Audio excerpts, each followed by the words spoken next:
नमस्कार। आज हम भारत में जो ये जबरदस्त मानसून बारिश हो रही है उस पर आई एक रिपोर्ट को जरा गहराई से देखेंगे। जी नमस्कार। ये रिपोर्ट काफी व्यापक है। इसमें राजस्थान से लेकर पूर्वोत्तर तक मतलब अलग-अलग इलाकों का जिक्र है। हाँ, कहीं रिकॉर्ड बारिश है तो कहीं बाढ़, कहीं भूस्खलन, बहुत कुछ हो रहा है। तो हमारा मकसद यही है कि इस सारी जानकारी से मुख्य बातें निकालें और समझें कि ये सब मिलकर क्या तस्वीर बना रहा है। बिल्कुल। चलिए सीधे राजस्थान से शुरू करते हैं। वहां तो स्थिति काफी असाधारण लग रही है। हाँ, रिपोर्ट में जो आंकड़ा है वो चौंकाने वाला है।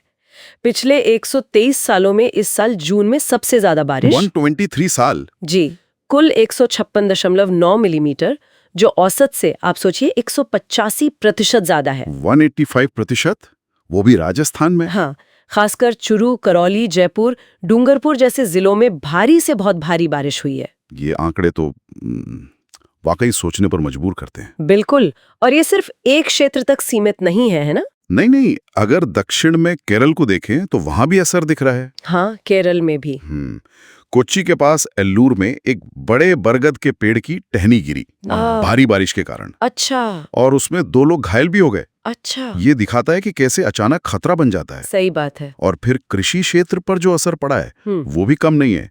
सिर्फ 12 से 17 जून के बीच की बात है, 3097 हेक्टेयर फसल बर्बाद होने की खबर है। सिर्फ 5 दिनों में? हाँ, और अनुमानित नुकसान करीब 5.8 करोड़ रुपए का। 5.8 करोड़। ये तो किसानों के लिए बहुत बड़ा झटका है। जी बिल्कुल। स्थानीय अर्थव्यवस्था पर सीधा असर पड़ता है इसका। और अगर राजधानी दिल्ली की बात करें तो वहां भी रिकॉर्ड टूटा है। 88 सालों का रिकॉर्ड। हाँ, 88 साल बाद जून में ऐसी बारिश। और दिलचस्प ये है कि मंगलवार को सिर्फ 6 घंटों में ही दोपहर 2:30 बजे से रात 8:30 बजे के बीच 57 मिलीमीटर बारिश हो गए। इतनी तेज बारिश? हाँ, तो इतनी इंटेंस बारिश का शहर पर क्या असर हुआ, खासकर इंफ्रास्ट्रक्चर पर? इसका सीधा असर तो हमने एयरपोर्ट पर देखा। इंदिरा गांधी अंतर्राष्ट्रीय हवाई अड्डे का टर्मिनल 1। हाँ। वहां पानी भर गया, जिससे कामकाज में बाधा आई। कुछ देर रोकना पड़ा। ये दिखाता है कि हमारा जो शहरी ढांचा है वो अक्सर इतनी कम समय में इतनी ज्यादा बारिश झेलने के लिए शायद पूरी तरह तैयार नहीं होता। हाँ, ये तो है। सड़कों पर पानी भरना, ट्रैफिक जैम, ये तो आम बात हो जाती है फिर। बिल्कुल, लगभग तय ही होता है ऐसी स्थिति में। अच्छा, अब जरा पूर्वोत्तर भारत की तरफ देखें। रिपोर्ट वहां भी स्थिति को चिंताजनक बता रही है। हाँ, पूर्वोत्तर की स्थिति वाकई चिंताजनक है। असम, मेघालय, मिजोरम, इन राज्यों में भारी बारिश के कारण बाढ़ और खास तौर पर भूस्खलन की गंभीर घटनाएं हुई हैं। भूस्खलन, ये पहाड़ी इलाकों में बड़ा खतरा होता है। जी, और दुखद बात यह है कि इनमें कई लोगों की जानें भी चली गईं और बड़े पैमाने पे नुकसान भी हुआ है। देखिए, इन पहाड़ी इलाकों की जो भौगोलिक बनावट है वो वैसे ही इन्हें भूस्खलन के प्रति संवेदनशील बनाती है। सही है। और जब ऐसी तीव्र बारिश होती है तो ये खतरा कई गुना बढ़ जाता है।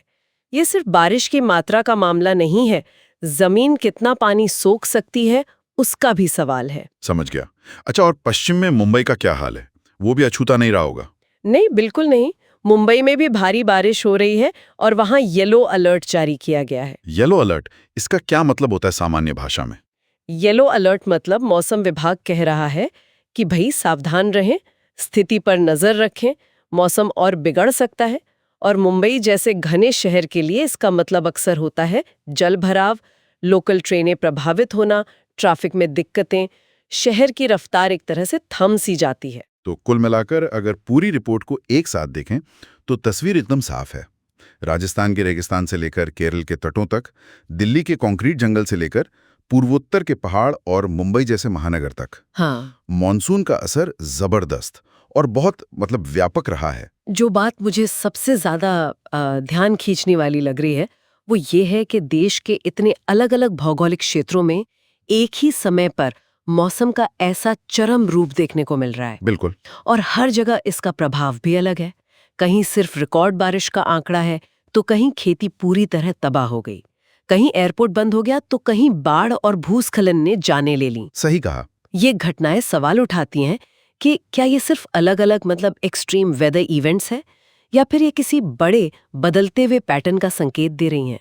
हाँ, ये एक महत्वपूर्ण सवाल है और यही सब देखते हुए एक विचार मन में आता है जिस पर शायद हमें सोचना चाहिए कि जब देश के इतने विविध क्षेत्र, जिनकी अपनी अलग अलग भौगोलिक, सामाजिक, आर्थिक परिस्थितियां हैं, वो एक ही समय पर ऐसी अप्रत्याशित और तीव्र मौसमी चुनौतियों का सामना कर रहे हों, तो क्या हमारी जो मौजूदा तैयारियां हैं, मतलब आपदा प्रबंधन, शहरी नियोजन, हमारा बुनियादी ढांचा, क्या ये सब भविष्य की इन बढ़ती हुई चुनौतियों के लिए पर्याप्त रूप से तैयार हैं? ये बहुत जरूरी सवाल है।